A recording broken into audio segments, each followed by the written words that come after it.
Hi everybody, welcome back to my channel. My name is Chia, and today it's going to be the monthly reading wrap-up for April. I read 7 books in the month of April, which has been kind of like steady for the past few months, which is probably a lot smaller than most people, but it's a lot more than what I used to read back in 2024.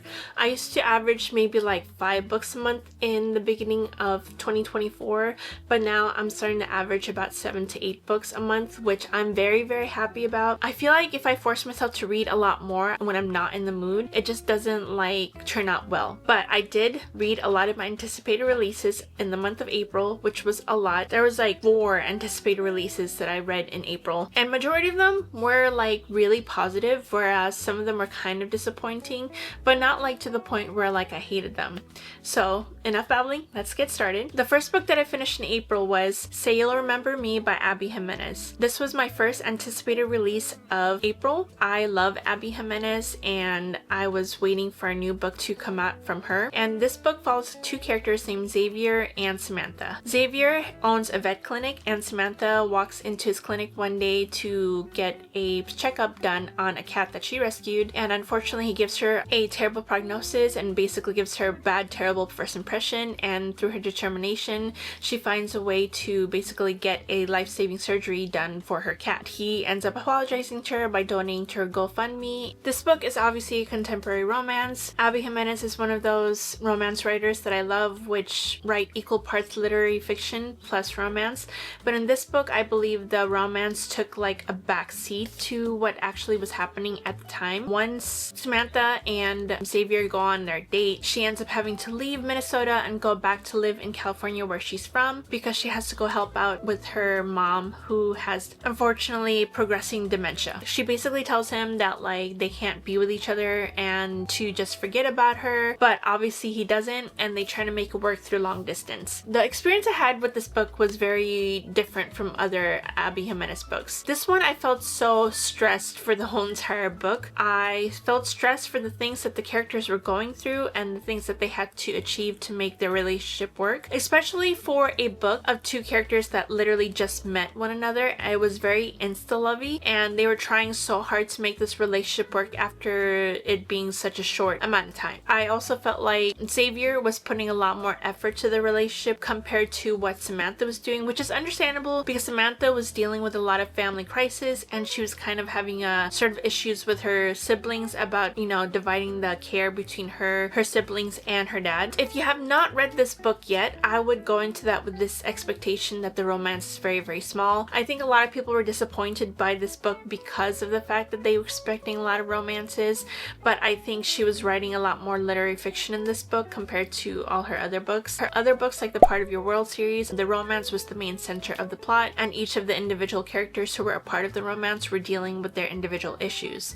But this one mainly gave a lot of focus on Samantha's family and the issues they had to deal with there. I still enjoyed it. It was still a really good read for me because I still heavily enjoy Abby Jimenez's writing, and I will read anything she comes out with, but I ended up giving this a 4 stars, which is probably my lowest rating for any Abby Jimenez books, but I still highly recommend that. Just go in with the proper expectations for this book. And the next book that I picked up, which was another anticipated read of mine, was the 3rd book in the Powerless trilogy called Fearless. And this book was such a highly anticipated read of mine because I wanted to see how the Powerless trilogy ended. If you don't know what this trilogy is about, it follows a character named Peyton. She is an ordinary in her world of Ilya. Ordinaries who do not have any powers are exiled, and she is trying her best to hide her being an ordinary by faking a power, and she fakes being a psychic, and she does a run-in with the prince. Kai is the enforcer. He is supposed to be the enforcer for the king, and there are trials in the first book. Peyton gets entered into these trials. She has to fake having her powers, and she's very smart. She's one of those people who are very observant, so that's how she's able to fake psychic powers, and this book continues on with that story. There's a love story between Peyton and Kai, and this continues on from that, and I can't really say what the plot is for this book. It would spoil the rest of the series. This book was also like I was 50-50 on, because Reckless was very disappointing for me. Powerless was my favorite, and I liked the novella too, but this one I was so iffy on. I love the writing in this book. I think Lauren Roberts did improve a lot in her writing in this book, from going from when she first wrote Powerless when she was 18, writing Fearless when she was 21. I think she heavily improved. The ending is what I am so iffy about. I don't like how one ending for a particular character happened. I just thought that it was kind of like a cop-out. I thought that it was just the easy way out instead of making things work between these characters.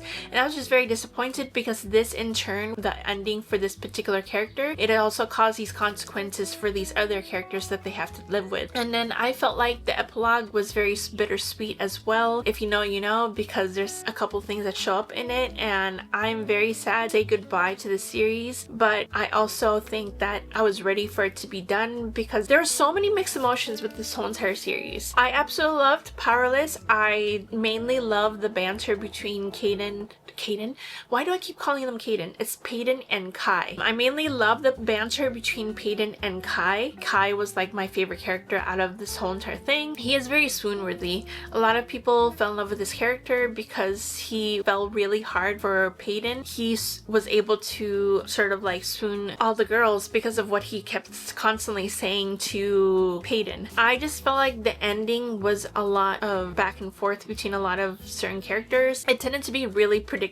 Every single time there was like a big revelation, I kind of had a feeling it was coming. And then the only thing that like kind of shocked me was the last revelation at the end. But other than that, I saw it coming. If you want like just a fun, fast trilogy to read, pick this up. It's not heavy on fantasy at all. It's very much like a romance-focused fantasy. If you are looking for fantasy, especially if you're a beginner and you don't want to have to like think too hard, you just want to go with the vibes, I would absolutely recommend picking this up. Overall, I think the whole entire series is a 4-star series for me, but I do want to pick up a lot of Lauren Roberts' like other works, and I was going back and forth on what rating I wanted to give this, but because of the fact that I enjoyed Kai, I did like the ending for the female main character and male main character, I ended up giving this a 4 stars. And then the next book that I picked up was another anticipated read of mine, and it is The Conditions of Will by Jessa Hastings. If you read the Magnolia Park series, or you want to read Jessa Hastings' work and see if her writing is for you, prior to picking up the Magnolia Park series, I highly recommend picking up this one, because this book is a taste of what kind of writing she has without trying to deep dive into a big series. This one is just a standalone. It kind of wraps up really well too. This follows a character named Georgia, and Georgia is London based, and she's going to school in London and has a job in London. She is from South Carolina. Unfortunately, she has to go back home because she hears the news that her dad passes away. That's not a spoiler, it's on the synopsis of the book. She has to go back and deal with her very religious, very close-minded family, and she and along with her brother Oliver are the black sheep of the family. She's a part of 4 siblings, and she's sort of like the youngest of the family, and she basically got like exiled to London because of something that happened when she was 15 that absolutely traumatized her, and she had to become an adult really quickly. And I feel so bad for her because the way she's treated by her family and the way she is sort of like disregarded by her whole entire siblings, besides like Oliver, because Oliver was her best friend growing up. And then when Georgia comes back home, she runs into Oliver's AA sponsor named Sam Penny, and she and Sam Penny have like an instant connection with each other. It's sort of insta love, but the way Jessa Hastings writes relationships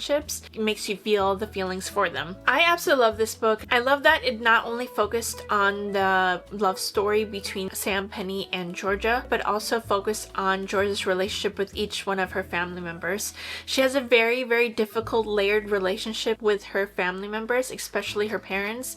She felt like her parents were never there for her, especially when she went through what she did in her teenage years. Instead of helping her fix that problem, they decided to like cast her out instead. And I loved her relationship with Sam Penny. Jessa Hastings always writes really, really good fictional men because she gives them great depth, and he's very self-aware, and he's like so assured with himself that he didn't feel really insecure with his relationship with Georgia. Every single time like he saw her deal with some stuff with her family, he always told her that he was there to listen to her if she needed, but if she didn't want to talk about it, he was there to give her space and let her deal with her feelings on her own if that's what she needed. And Georgia is a sort of like professional lie detector. She studied psychology in school and she's currently getting her master's, where she finds ways to study people's body languages and their facial expressions to basically see if they're lying or not, or to see what their true intentions are, or if they're really like holding something back, which is very interesting because telling it from Georgia's perspective, you see how she like basically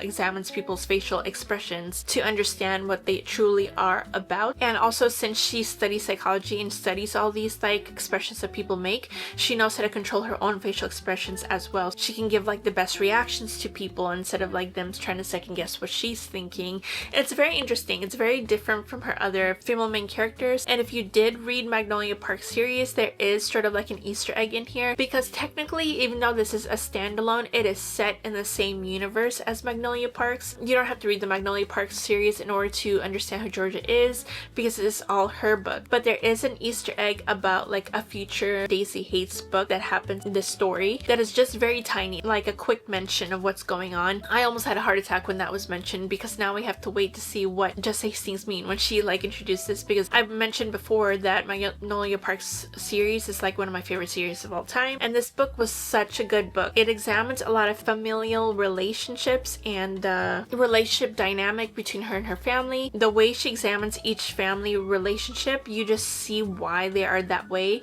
It's not a good reason and it's not a good excuse for them to be that way and to treat her and her brother that way, but you understand why they are that way. If you take one recommendation throughout this whole entire like monthly wrap up, pick up this book. This was an absolute 6 stars for me. This solidified Just Hastings being my auto-buy author. And if you want something that you can emotionally connect to, and also characters that you can emotionally connect to, there's not really a big plot in the story. The plot is mainly how she kind of like handles her relationship with her family and handles like death of her father, and then the secrets that get uncovered as well. I highly recommend picking this up, and this was a 6-star read for me. And then I picked up another release of April, which was another highly anticipated read of mine, but like it wasn't like a big priority, but I picked it up anyways, and that was Enchantra by Keely Smith. This book is a part of a interconnected standalone series, and the first book was Phantasma, which I absolutely loved. I gave that book 4.5 stars, and that book was like dark gothic, and it followed a character named Ophelia, and she had to go into an event called Phantasma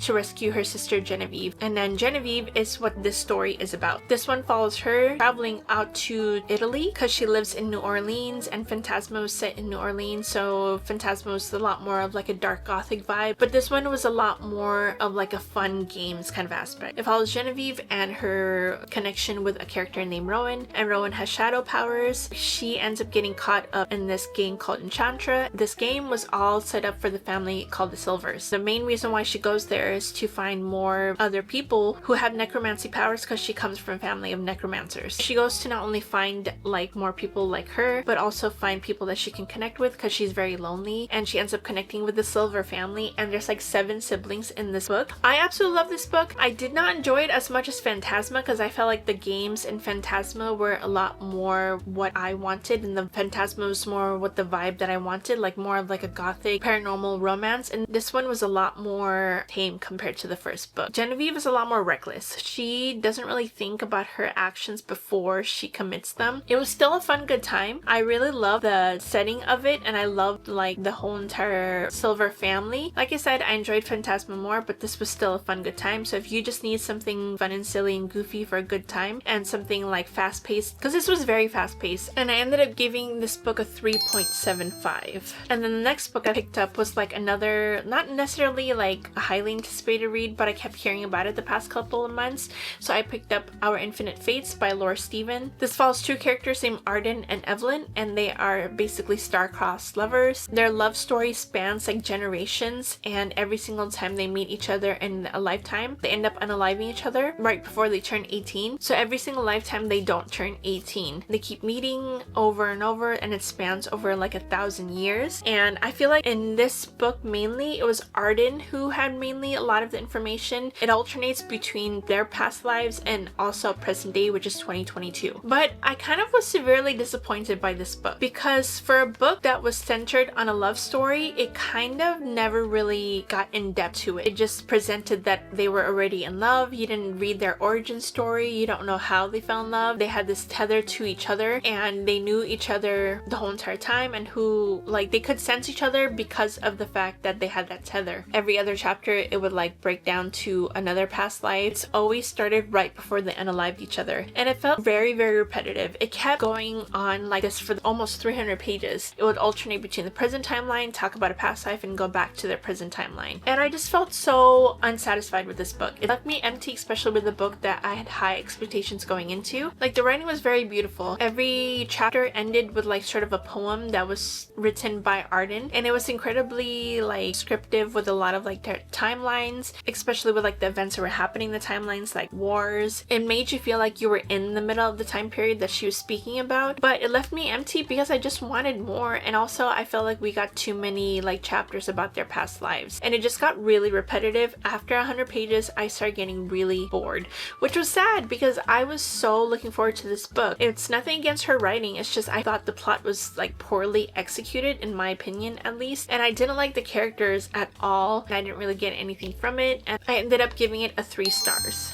And then I finished the 3rd book of the Zodiac Academy, which is The Reckoning. I'm not gonna really talk about the plot too much because it is like the 3rd book in the whole entire big series that Zodiac Academy is. But if you want a little synopsis of the whole entire like story, it basically follows 2 characters named Tori and Darcy, and they were taken by a professor from their present world, and they are taken to Zodiac Academy, which is in Solaria, and they are found to be the long lost Vega twins, who are the heirs to the throne. But unfortunately there are 4 heirs who are like the celestial heirs, who the council is basically in charge of Solaria, and they decide to divide the powers between them, and they have 4 heirs, and those 4 celestial heirs obviously don't want their throne taken away from them. So with the pressure of like the Fae community plus their parents, they bully Darcy and Tori. So the 1st book is very, very big on the bully trope, so check your trigger warnings for that. And I got addicted to it within the 1st book. Kind of was slow going on this one compared to the first 2, because the first 2 I absolutely binged. This one I just felt like it was getting kind of repetitive. It was still dealing with the same things that they were dealing with after the first 2, and I kept being told that the plot, you know, gets bigger in this 3rd book, and I was like, where?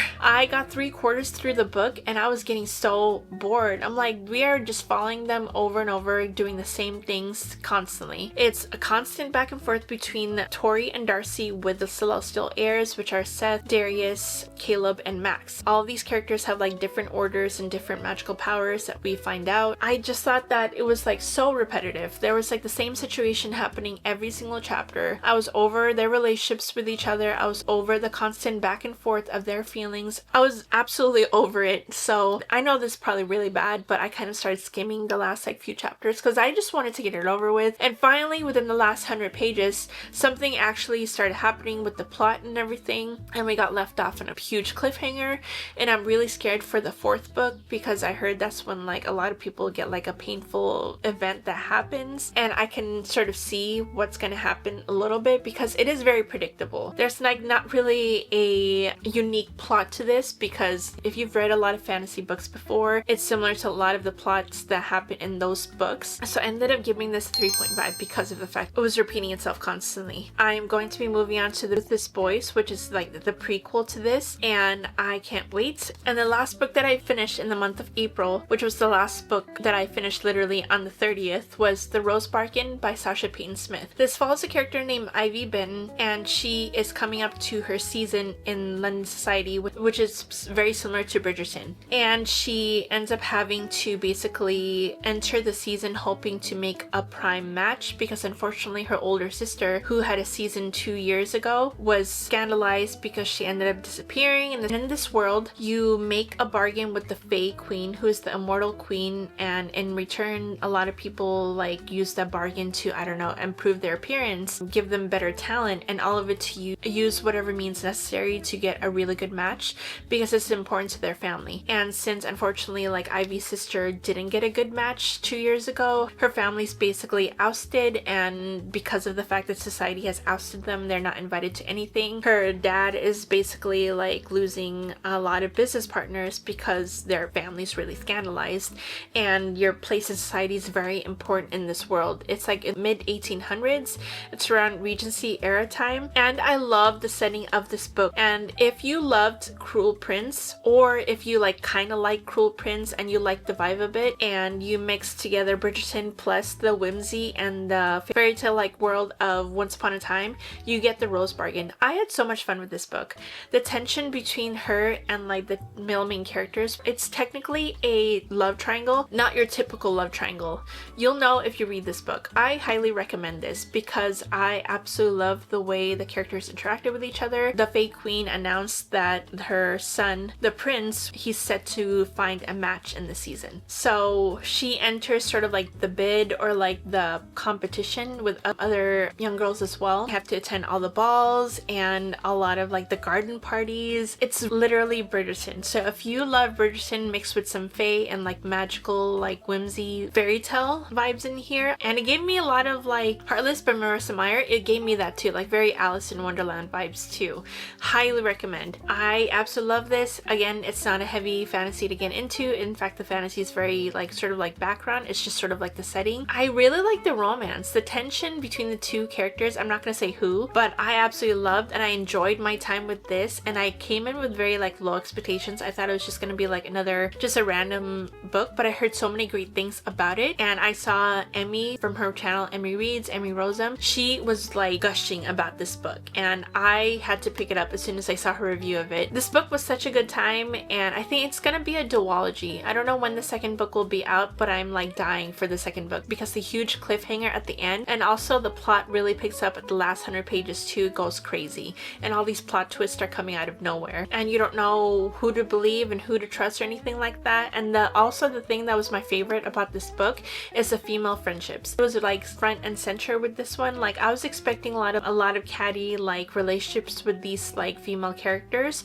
but there wasn't. There was like actual genuine good friendships. I can't say enough good things about this, and I'm so surprised with how much I loved it. That was my April TBR. Thank you for watching, and also let me know the books that you read in April. I hope you had a good reading month in April, because I've been having like sort of like a 50-50 like reading year so far. I've had some really good books. I've had some books that were very huge disappointments. If you want more videos like this, I do a lot of like reading vlogs, reading wrap-ups. I am a ferocious reader, and if you would like to see more of my reviews, like and subscribe. It helps my channel out a lot, and thank you for your constant support, and I will see you all next time.